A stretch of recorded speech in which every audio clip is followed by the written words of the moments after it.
So first of all, this is the last class and it will be a revision class, and we are going to discuss about the queries or any difficulties you're facing in this course. মনে করেন যে আপনাদের যা কিছু জানার বা মানে বুঝতে পারি নাই বা এটা করতে হবে কিভাবে, ওটা কিভাবে আনসার করতে হবে, মনে করেন যে কমিউনিকেটিভ ইংলিশে we are following the 4 skills of language learning. 4 skills কি রিডিং, রাইটিং, লিসনিং, স্পিকিং। রিডিংয়ের জন্য কি থাকবে, আমাদের প্যাসেজ, 2টা প্যাসেজ থাকবে, একটু খেয়াল করেন। এবার কিন্তু প্যাসেজ 2টা, গত মিডে ছিল 1টা প্যাসেজ ছিল, রাইট? তো এখন এই যে প্রথম যে কম্প্রিহেনশন থাকবে, ফার্স্ট কম্প্রিহেনশন থেকে note making, summary writing. Note মেকিংয়ে করতে হবে কি, কোয়েশ্চেনটা বুঝে শর্ট, কম্প্যাক্ট এবং আন্ডারস্ট্যান্ডেবল যাতে হয়, এখান থেকে নোট মেকিং করতে হবে ছোট ছোট করে, ছোট ছোট, কখনো বড় ইয়েতে যাবেন না। এখানে 5 আর 2 নম্বরে থাকছে সামারি। তাহলে প্রথম প্যাসেজটা থেকে এরকম নোট মেকিং, সামারি থাকলো। তারপর আরেকটা প্যাসেজ থাকবে, সেকেন্ড যে প্যাসেজটা থাকবে সেই প্যাসেজটাতে থাকবে কোয়েশ্চেন আনসার। এখন question answer, short question answer, সেখানে থাকবে 5টা প্রশ্ন থাকবে, 5 মার্কস। ট্রু ফলস, আর কিছু চান? Fill in the blanks, MCQ. Okay, next time we will try if there is any course like this. আচ্ছা, এরপরে দেখেন এরকম হলো। তারপরে থাকছে এসের জন্য আপনাদের আর্গুমেন্টেটিভ এসে আমরা করেছি। যারা নতুন আসছেন তারা একটু হেল্প নেবেন, বলবেন, জিজ্ঞেস করবেন। এরপরে এসে রাইটিংয়ে 10 আর application today we will practice application writing and the format also. তাহলে এইখানে থাকছে কত, 10। এসেতে থাকছে 10, অ্যাপ্লিকেশনে থাকবে 10। তাহলে কত হলো? আর অ্যান্ড 5 হচ্ছে ভোকাবুলারি টেস্ট। ভোকাবুলারি টেস্টে থাকছে 5, সো টোটাল 40। ওকে, টোটাল 40 মার্কসের অ্যান্ড আদার অ্যাটেন্ডেন্স থাকছে, তারপরে অ্যাসাইনমেন্ট থাকছে আপনাদের, এগুলির উপর থেকে হয়ে যাবে। আজকে আমরা যেটা করব, অ্যাপ্লিকেশন।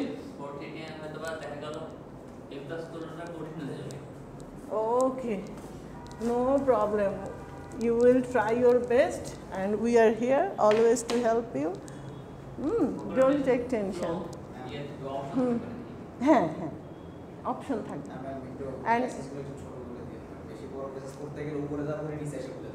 ওকে, নেক্সট দেখেন অ্যাপ্লিকেশনে যেটা হচ্ছে যে আমাদের ডে টু ডে লাইফে কিন্তু সবসময় এটা খুবই দরকার, ভেরি ইম্পর্টেন্ট, তাই না?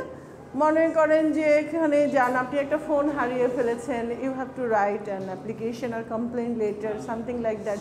মেবি আপনি কি হারিয়ে ফেলেছেন, আপনার আইডি কার্ড, স্টুডেন্ট আইডি কার্ডটা হারিয়ে ফেলেছেন, and you have to write an application to your department head to issue an ID card for you. তো এই ধরনের কিন্তু অ্যাপ্লিকেশন আমাদের সবসময় লিখতেই হয়। So how to write an application, and today we will discuss about the format of this application. দেখেন প্রথমে অ্যাপ্লিকেশনে কি থাকছে, প্রথমে অ্যাপ্লিকেশনটা শুরুই করতে হবে কিভাবে, একটা ডেট থাকবে।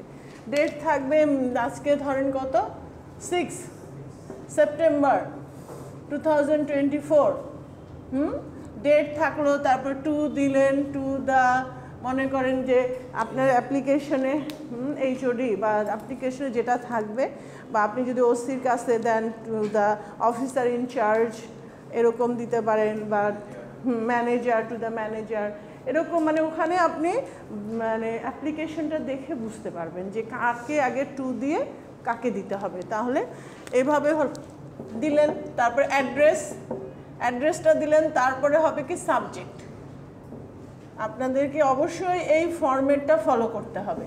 সাবজেক্ট দিবেন এবং তারপরে স্যার অবলিক ম্যাডাম, এটা হতে বলা হয় স্যালুটেশন, মানে কাউকে অ্যাড্রেস করা। ওকে, একদম এই ফরম্যাটে দিবেন। এবং দেখা যায় কি যে আমরা এখনও দেখতে পাই যে অনেকেরই অ্যাপ্লিকেশন লেখাতে অনেক রকম হেজিটেশন থাকে। অ্যাটলিস্ট ফরম্যাটটা জানলে ভিতরে বডিটা একটু এদিক ওদিক, কারণ শুরুটাই যদি ভুল ভাল দিয়ে শুরু হয়, হ্যাঁ, তখন তো দেখা যাচ্ছে যে আপনার সম্বন্ধে একটা ইমপ্রেশনটাই চেঞ্জ হয়ে গেল। যখন আপনার ক্যারিয়ারে জবে কত রকম অ্যাপ্লিকেশন লিখতে হয়, একটা জিনিস জানলে ইউ ক্যান আনসার কনফিডেন্টলি, আর না জানলে তখন একটু হেজিটেশন লাগে না, মনে হয় যেন অন্য কেউ একটু লিখে দিক, বা ঠিক আছে আজকে না আরেকদিন লিখবো, এরকম কিন্তু মনে হয়। তো যাই হোক, তারপরে দেখেন এখানে স্যার ম্যাডাম করে তারপরে উইথ ডিউ রেসপেক্ট দিয়ে এরকম করে আপনারা শুরু করবেন। হ্যাঁ, তো এইভাবে করে কি বিষয় নিয়ে বলা হবে, আমার এখানে একটা এক্সাম্পল দেওয়া আছে। তারপরে সিনসিয়ারলি ইয়োর্স, মনে করেন এই যে এখানে একটা just this is a sample for you. Suppose there is no canteen in your university premises. ইউনিভার্সিটির এই ক্যাম্পাসটার মধ্যে ক্যান্টিন নাই। তো এখন স্টুডেন্টদের অনেক সময় থাকতে হয়, আপনারা যারা আসেন সকাল থেকে সন্ধ্যা পর্যন্ত থাকেন, অনেক সময় বাইরের রেস্টুরেন্টে যেতে হচ্ছে, খেতে হচ্ছে। তো আমাদের এখানে যদি থাকতো ওটা আরও ভালো হতো। তো এখন বলা হচ্ছে যে write an application to the management or the department head to take the necessary steps for setting up a canteen at your campus. তো এই যে এইরকম একটা যদি হয়, এরকম একটা ভেরি সিম্পল। অ্যান্ড এখানকার কিন্তু ল্যাঙ্গুয়েজ আপনি এর বডির মধ্যে কি হবে, তারপরে হেডিংয়ে কি হবে, আপনার কিন্তু এখানে থেকে আপনি নিতে পারবেন। ওখান থেকেই বলা আছে, সাপোজ দিয়েই কিন্তু বলা আছে, ওখান থেকেও আপনি কিছু কিছু ওয়ার্ড, কিছু সেন্টেন্স ওখান থেকেও আপনি কালেক্ট করতে পারবেন। তারপরে দেখেন এখন এখানে এই যে প্রথমে ডেট, তারপরে এই যে টু দিয়ে তারপরে নাম দিলেন, ইয়ে দিলেন, অ্যাড্রেস দিলেন। এখন সাবজেক্ট কি, সেটিং আপ আর ক্যান্টিন, তাই না? সাবজেক্ট দিলেন, যদি মনে করেন আপনার আইডি কার্ড হারিয়ে গিয়েছে, to issue student ID card, to issue a student ID. এটা পাশাপাশি হতে পারে, সমস্যা নেই, পাশাপাশি হবে, অ্যাড্রেস তো একসাথেই হোক। তারপরে ধরেন স্যার দিয়ে এখন আপনি আপনার বিষয়টা বললেন। এখানে একদম সুন্দরভাবে বলা আছে যে স্টুডেন্টরা অনেক দূর থেকে আসে and they have to stay a long time there, so they have to take some snacks or other foods. হ্যাঁ, এইভাবে করে বলে তারপরে যে তাদেরকে যেহেতু এখানে ক্যান্টিন নাই, তাই তাদেরকে পাশের রেস্টুরেন্টে যেতে হচ্ছে, উইচ ইজ নট হেলদি আর হাইজিনিক, যেটা হচ্ছে হেলদি নয়, হাইজিনিক নয়। তো এটা হচ্ছে কি demand, setting up a canteen will meet the demand of the students and students will be very much happy and satisfied. তো এই বলে তারপরে এখানে দেখেন 2-3টা প্যারা আছে। প্রথমে তো আপনি সমস্যা বলেন, তারপরে যেটা বলে এখানে নেক্সটে আরেকটা প্যারা, তিনটা প্যারা, লাস্টে হচ্ছে যে we therefore pray and hope that. এইটা কিন্তু একদম ভেরি সিম্পল, শুরুর সেন্টেন্সটা আর শেষের দিকে। ওকে, ইউ হ্যাভ টু রিমেম্বার, যে অ্যাপ্লিকেশনে লেখেন এই প্রথম একটা প্যারা থাকবে, নিচে একটা প্যারা থাকবে, this is very common, simple. আর মিডিলে আপনার যে বিষয় নিয়ে অ্যাপ্লিকেশন, ভেরি মাচ কম্প্যাক্ট এবং সময় বেশি লাগে না, এবং সুন্দরভাবে এভাবে করে ধাপে ধাপে করলে তারপরে এই যে সিনসিয়ারলি ইয়োর্স, বা যখন একটা গ্রুপ ধরে কিছু বা পার্সোনাল যদি হয় তখন on behalf of the students এটা দিতে হবে না। অন বিহাফ অফ মানে হচ্ছে পক্ষে, হ্যাঁ পক্ষে। আর যদি একা যদি হয় যে আপনার মোবাইল হারিয়ে গিয়েছে, তখন আপনার নাম, স্টুডেন্ট আইডি এটা দিবেন, বা আপনার আইডি কার্ড হারিয়ে গিয়েছে তখন ওটা দিবেন। মানে অন বিহাফ অফ তখন দেওয়ার দরকার না। আর এটা হচ্ছে সবার মানে উই রিমেইন স্যার বা ইয়োর সিনসিয়ারলি, নাম, আইডি, ব্যাচ, ডিপার্টমেন্ট এভাবে দিয়ে দিলেন, তখন আর অন বিহাফ অফ এভাবে দিতে হবে না। এইভাবে করে আপনারা মনে করেন যে আপনাদের গ্রুপে দেওয়া আছে যে কয়েকটা অ্যাপ্লিকেশনের ইয়ে দেওয়া আছে, যে লস্ট মোবাইল ফোন, তারপরে কি লস্ট আইডি কার্ড, তারপরে আরেকটা আছে কি ন্যাশনাল আইডি কার্ড হারিয়ে ফেলছেন, এইরকম কিছু একটা লেটার এই ফরম্যাটে, জাস্ট ফলো দিস ফরম্যাট। এই ফরম্যাট করলেই আপনারা একদম এখান থেকে খুব ভালোভাবে ইয়ে করতে পারবেন। আর যারা একদম নতুন যারা আসছেন এনি কোয়েরিজ তাদের জন্য যেটা আমার ইয়ে হচ্ছে যে আর্গুমেন্টেটিভ এসে অ্যান্ড ডেসক্রিপটিভ, এখানে অর থাকবে, মানে 2 থাকবে, আপনাদের একটা দিতে হবে। আপনাদের কিন্তু টেনশন করবেন না, আর্গুমেন্টেটিভ যদি পছন্দ হয় যে আর্গুমেন্ট করে একটু চিন্তা ভাবনা করে দেয়া, and you have sample or model answers, আপনারা একটু আইডিয়া নিয়ে আসবেন। আর ডেসক্রিপটিভ হলে তো নিজের মতো করে লেখা, বা try to use new words, নতুন নতুন ওয়ার্ড একটু ইউজ করবেন। আর ভোকাবুলারির যে ইয়েটা দেয়া আছে, অনেকেই আজকে দেখছি যে নতুন এসছে, তা ভোকাবুলারির জন্য যে ইয়েগুলো আমরা গতদিন দেখেছিলাম না, একটু কি পড়েছিলাম ভোকাবুলারি? কত দূর? রিয়েলি? আচ্ছা, একটু দেখি। এই যে ক্লগ, অ্যাডিকটিভ, হ্যাকড, এগুলো প্রথম থেকে পড়ো না? প্রথম থেকে পড়বো না? তো প্রথম থেকে একটু রিভিশন হয়ে যাক না? প্রথম থেকে তাহলে আপনারা পড়েন, আমি শুনি ওই পাশ থেকে। বড় স্ক্রিনে তো আমরা সুন্দর দেখতে পাচ্ছি। সুপারফিশিয়াল, ওকে, তাহলে ক্লাসের পড়া ক্লাসেই হয়ে যাবে, শুনে শুনে আরও পড়া ভালো মনে থাকে। সুপারফিশিয়াল হচ্ছে কি ভাষা, হ্যাঁ, যেটা হচ্ছে কি সোয়ালো, সোয়ালো মানে ওই যে অগভীর, যেটা গভীর নয়। সুপারফিশিয়াল হচ্ছে যেটা কম গভীর। এক্সটার্নাল বলতে পারেন। সোয়ালো স্পেলিংটা, স্পেলিং মিস্টেক করলে কিন্তু হ্যাঁ 1 নাম্বার, নেগেটিভ মার্কস এখন দিচ্ছি না, তবে একটা ওয়ার্ডের জন্য 1 নাম্বার। তাহলে মনে করেন একটা বানান ভুল হলে 1 নাম্বার গেল। 5টা ওয়ার্ড থাকবে না, 5টা ওয়ার্ড, 5 মার্কস। আচ্ছা,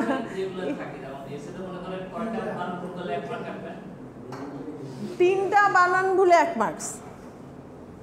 হ্যাঁ, আর একটু লেখাগুলা যাতে রিডেবল হয়, মানে লেখাগুলা যাতে দেখে বোঝা যায়। হ্যাঁ, আর না ওগুলো লেখা ধরতে না পারলে তো মার্কস কেটেন। বলে না যে নিট অ্যান্ড ক্লিন ফ্রেশ এর জন্য আবার 5 মার্কস এক্সট্রা থাকে। হ্যাঁ, দ্যাট ইজ ডিফারেন্ট কেস। আচ্ছা, ইনটিউটিভ একটু আপনাদের কিন্তু এইটা যারা হ্যাঁ নতুন এসছেন, একটু আপনারা এটা পাবেন, ফ্রেন্ডদের কাছ থেকে নিয়েন, বা ইআরপিতে দেওয়া আছে। ইআরপিতে, হ্যাঁ, ওকে, থ্যাংক ইউ। তাহলে একটু সামনে আসবে। তো ইনটিউটিভ হচ্ছে কি সহজাত, ন্যাচারাল, যেটা হচ্ছে যে মানুষের হ্যাঁ বলে না ইনটিউশন পাওয়ার থাকে, যে কিছু সহজাত মানুষের হ্যাঁ সেন্স কাজ করে, ন্যাচারাল। তারপরে মনে করেন ডিলিজেন্ট, ডিলিজেন্ট হচ্ছে হার্ড ওয়ার্কিং, পরিশ্রমী। হার্ড ওয়ার্কিং ওয়ার্ডটা দেখেন মোস্ট কমন, এটা কিন্তু আমরা সবাই বুঝি, কিন্তু কি ডিলিজেন্ট, ডিলিজেন্ট ওয়ার্ডটা এটা কিন্তু খেয়াল রাখবেন। স্পেলিং অনেকেই কিন্তু DILIGENT দেয় না, অনেকে কিন্তু DL দিয়ে দেয়। আরেকটা বিষয় আপনারা খেয়াল করেন, হয়তো এমন হতে পারে ওই পাশে হার্ড ওয়ার্কিং থাকলো ওয়ার্ড, আপনাকে মিনিং লিখতে হলো। ওকে, আমি জাস্ট বলে রাখছি যে you should know this type of question may be added. So and placid, placid হচ্ছে peaceful, placid, peaceful. Shrewd, shrewd কি ক্লেভার, কানিং, হ্যাঁ, শ্রুড বলে না ধূর্ত, হ্যাঁ শ্রুত। তারপরে হচ্ছে কি সাপোর্টিভ, সাপোর্টিভ বলেন, হেল্পফুল। এগুলো কিন্তু আপনাদেরকে পড়তে হবে, পড়তে হবে, এবং সুন্দরভাবে লিখবেন। Don't copy from others, copy from mobile phone, this is strictly prohibited.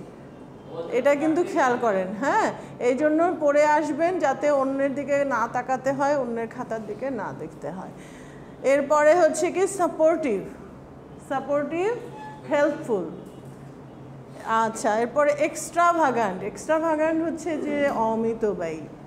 এক্সট্রাভাগান্ট, অমিতব্যয়ী মানে যে যে হিসাব করে খরচ করে না। হ্যাঁ, প্রডিগাল বা ওয়েস্টফুল। হ্যাঁ, যেটা আপনার কাছে বানানটা ইজি মনে হয় সেটা লিখে, বানান ভুল করা যাবে না। নেইভ, নেইভ কি বলেন? ইনোসেন্ট, ইনোসেন্ট, নিষ্পাপ।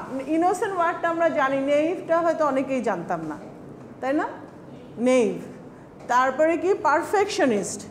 পারফেকশনিস্ট মানে কি, এই যে অনেকে আছে না যে অনেক খুঁতখুঁতে, একটা জিনিস মনের মতো না হওয়া পর্যন্ত হ্যাঁ স্যাটিসফাইড হয় না। হ্যাঁ, তো এটার আরেকটা একটা ওয়ার্ডে যদি দিতে চান আইডিয়ালিস্ট, আইডিয়ালিস্ট দিতে পারেন। আর যদি হ্যাঁ not satisfied if it is not 100% correct, 100% না হওয়া পর্যন্ত, যতক্ষণ না হবে ততক্ষণ সে করেই যাবে, আবার করবে আবার করবে। হ্যাঁ, এরকম আর কি পারফেকশনিস্ট। হ্যাঁ, ওকে। এরপরে আসছে কি ইম্পালসিভ। ইম্পালসিভ, এই যে এখানে অনেক বড় আছে, আবার একটা ওয়ার্ডও আছে ইনস্টিংটিভ বলা যায়। ইম্পালসিভ মানে অ্যাব্রাপ্ট, মানে যে একটা কাজ করে খুব চিন্তা না করে। হ্যাঁ, এখানেই কিন্তু পড়াগুলো আপনাদের হয়ে যাবে, এই জন্যই কিন্তু এই জিনিসগুলো আবার পড়ছি। তাহলে ইম্পালসিভ হচ্ছে যে চিন্তা না করে খুব দ্রুত একটা কাজ করে ফেলো, উইদাউট থিঙ্কিং কেয়ারফুলি। হ্যাস্টি বলতে পারেন, ইনস্টিংটিভ বলতে পারেন। ইনস্টিংটিভ স্পেলিংটাকে অনেক কঠিন মনে হচ্ছে। দেখেন ইনস্টিংটিভ। গতবার আমি দেখেছি অনেকে ভোকাবুলারি টাচই করেননি। হ্যাঁ, এবার কিন্তু সেটা না হয়। হ্যাস্টি মানে দ্রুত করা। আচ্ছা, স্পেলিং মিস্টেক করেন না। হ্যাস্টি বা অ্যাব্রাপ্ট মানে একদম তাড়াহুড়া করে করা, মানে হঠাৎ করে একটা কাজ করে ফেললেন। হ্যাঁ, আর ইনস্টিংটিভ এটা একটু বানানটা একটু কঠিন, তো এই জন্য আর কি লিখলাম যে তাহলে ইম্পালসিভ হচ্ছে হ্যাস্টি দিতে পারেন, অ্যাব্রাপ্ট দিতে পারেন। এক্সট্রোভার্ট। এক্সট্রোভার্ট হচ্ছে কি যারা মিশুক, যারা বেশি কথা বলে, সোশিয়েবল। আর ইন্ট্রোভার্ট হচ্ছে যারা অন্তর্মুখী, একা থাকতে পছন্দ করে। এই ওয়ার্ডগুলো দেখেন আমরা জানি কিন্তু, এক্সট্রোভার্ট, ইন্ট্রোভার্ট, কিন্তু যখনই একটা ওয়ার্ড মিনিং জানতে চাওয়া হয় তখন কিন্তু হঠাৎ করে হ্যাঁ হেজিটেশনে পড়ে যে মনে হয় যাচ্ছে এটার কী হবে, ইংলিশ টু ইংলিশ মিনিং। অথচ আপনি যদি জানেন তখন চট করে বের হবে, আর না হলে ওই হাতড়াতে, অন্ধকারে হাতড়াতে থাকতে হবে। হ্যাঁ, এই জন্য একটু আমরা স্টাডি করবো, ইনশাল্লাহ আমরা ভালো করতে পারবো।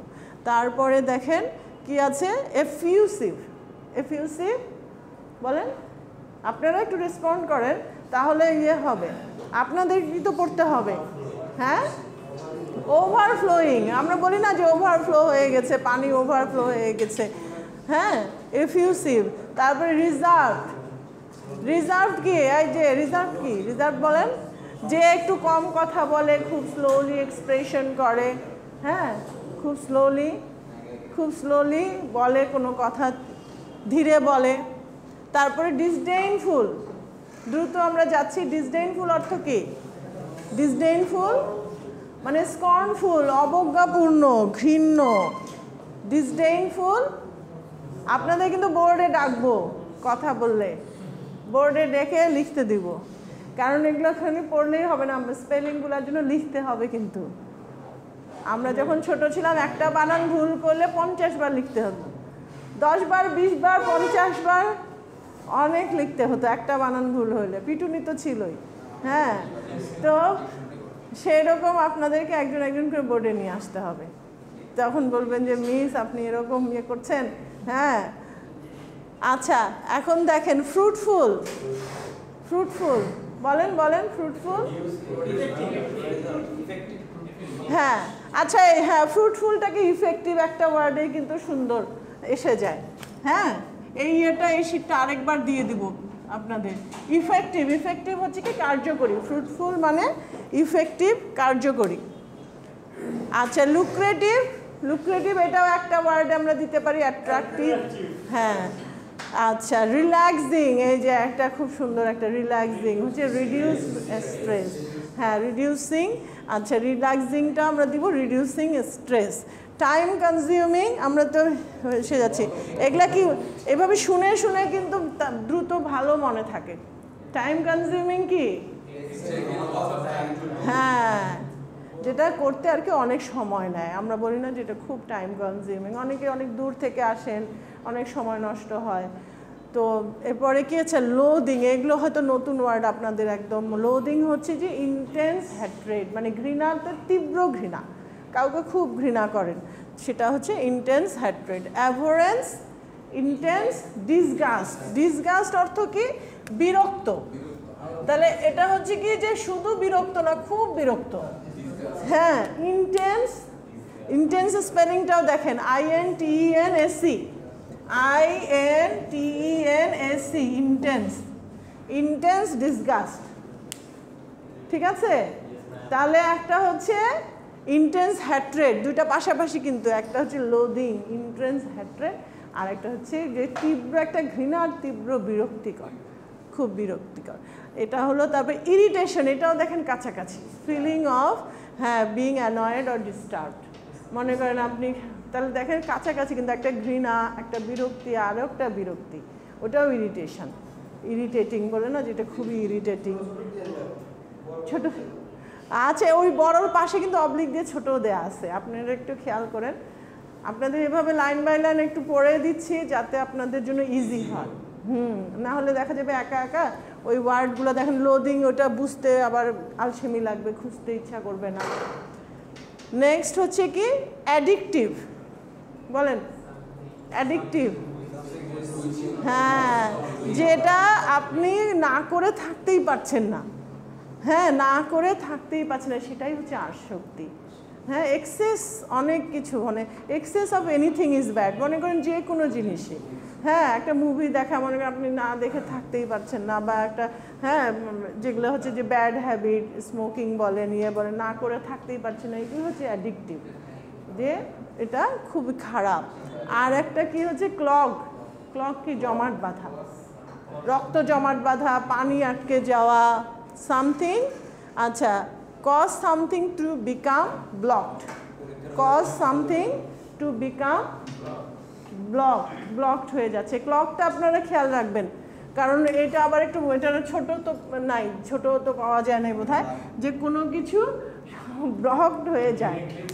হ্যাঁ কিসে ডিরেক্টলি, শুধু ব্লকড, আচ্ছা কাছাকাছি হয়, কাছাকাছি হয় কিন্তু বানান ভুল করেন না, বানান ভুল করেন না।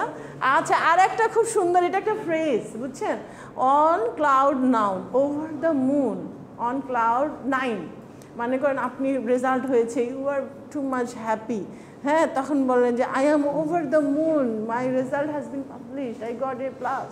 হ্যাঁ তখন ওভার, কোনটা টু বি এক্সট্রিমলি হ্যাপি, হ্যাঁ কিসে, আচ্ছা ও আচ্ছা আপনি ওইদিকে গেছেন, থাকতে পারে।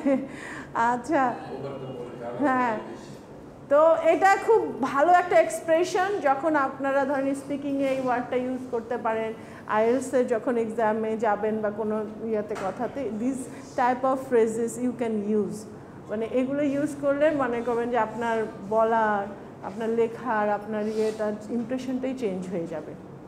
মনে করেন আপনার নিজে I am over the moon, yes, হ্যাঁ মানে আমি এত খুশি যে আমি চাঁদের উপরে উঠে গিয়েছি। হ্যাঁ এইটা কিন্তু আপনারা দেখবেন যে এটা এইভাবে করে মনে রাখলে কিন্তু আপনারা আজীবন ভুলবেন না, এগুলো মনে থাকবে। তারপরে দেখেন to be made for, to be made for, ও বাবা টু বি মেড ফর, আচ্ছা to be ideally suited for, to be made for, আচ্ছা আচ্ছা ভালো ভালো, হ্যাঁ হ্যাঁ ডাউন ইন দ্য মাউথ, এইটা আবার আরেকটা ইয়ে, এটা হয়তো অনেকে আমরা জানি না, ডাউন ইন দ্য মাউথ মানে হচ্ছে টু বি ডিপ্রেসড, আরে to be depressed and frustrated. হ্যাঁ আচ্ছা ওয়ার্ক লাইক আ ড্রিম, আচ্ছা এটাও একটা phrase, a plan succeeded absolutely perfectly, মানে কোনো একটা প্ল্যান আপনার কাজ করেছে, it work like a dream, মানে স্বপ্নের মতন হয়ে গেছে, আমরা বলি না কি জাদু, এত সুন্দর হয়ে গেল, তো সেই রকম পারফেক্টলি একটা জিনিস হয়ে যাওয়া, ওয়ার্ক লাইক আ ড্রিম। আচ্ছা দ্য রিয়াল থিং, রিয়াল অর্থ কি জেনুইন, এখন শুধু রিয়াল যদি থাকে আপনি শুধু জেনুইন দিবেন, আর রিয়াল থিং থাকলে হ্যাঁ হ্যাঁ জেনুইন স্পেলিংটা খেয়াল করেন, জেনুইন জি, হ্যাঁ অনেকে আবার জে দিয়ে দিয়েন না, হ্যাঁ জেনুইন, জেনুইন থিং। হ্যাঁ আমরা অলমোস্ট 35-এ চলে আসছি না, কিপ সামথিং 35 পর্যন্ত আসি। Keep someone something on a tight rain, এগুলো ফ্রেজ কিছু কিছু। আচ্ছা তারপরে দেখেন keep something on a tight rain, এগুলো একটু ডিফারেন্ট, একটু নতুন কিছু যদি যারা জানতে চান, have a lot of control over someone something. মনে করেন যে আপনারা যারা আরও নিশ্চয়ই ইনশাল্লাহ একটা জব সেক্টরে একটা ভালো কিছুতে যাবেন, দেন ইউ উইল ফিল এই যে এই ওয়ার্ডগুলো তখন অনেক কাজে লাগবে। হ্যাঁ, যে অনেক কিন্তু দেখবেন যে কিপ আ ক্লোজ আই, এগুলো কিন্তু ভেরি কমন ফ্রেজ, কিন্তু আমরা অনেক সময় না ইংলিশ ওয়ার্ড হাতড়ে বেড়াই, খুঁজে বেড়াই যে কি হবে, কোনটা কি দিব। Keep a close eye on, হ্যাঁ, মানে খুব কেয়ারফুলি কোনো কিছু দেখা। হ্যাঁ, তারপরে come up against, have to deal with a problem or difficulty, কোনো সমস্যা বা কোনো প্রবলেম ফেস করা। Called off, cancel. আর হচ্ছে dwell on, keep thinking about. Dwell মানে কি, এমনিতে ডুয়েল মানে বসবাস করা, আর ডুয়েল যখন অন হয় ফ্রেজ হয়ে যায় যখন এটা কি যে খুব আনপ্লেজেন্ট কিছু, মানে যেটা একটু কষ্টকর বা আপনার ভাল লাগছে না, এগুলি নিয়ে চিন্তা করা। মনে করেন যে এই যে আবার অফিস যেতে হবে, অনেক কষ্ট লাগছে, আরে ছাত্র জীবন কি সুখের হইতো যদি না থাকতো পরীক্ষা, তো যদি এক্সাম না থাকতো, এক্সামের কথা চিন্তা করলে তখন আর কিছু ভালো লাগে ঘুম আসে। তো যাই হোক, আমরা এনজয় করব, পড়াশোনাটাকে এনজয় করবেন, দেন ইউ ফিল ইন্টারেস্ট, মানে তখন ভালো লাগবে, একটা এনজয়মেন্ট থাকবে। আর হ্যাঁ, কি brush up on, improve knowledge of something already learned but partly forgotten, মানে একটা জিনিস আপনি অলরেডি শিখে গিয়েছেন কিন্তু কিছু কিছু জিনিস ভুলে গেছেন, সেটাকে বলা হচ্ছে ব্রাশ আপ অন। বলে না যে একটু ব্রাশ আপ করতে হবে বা একটু ঝালাই করতে হবে, রাইট, এই ওয়ার্ডটা ভালো। হ্যাঁ, ঝালাই করতে হবে, যে কিছু মানে আপনার শেখা জিনিস কিন্তু হালকা মনে আছে, আবার কিছু কিছু মনে নাই। হ্যাঁ, ওকে, আমার মনে হয় যে এগুলো দেখেন আপনারা, আবার বাসায় দেখেন, হ্যাঁ, আপনাদের আরও ইয়ে হবে।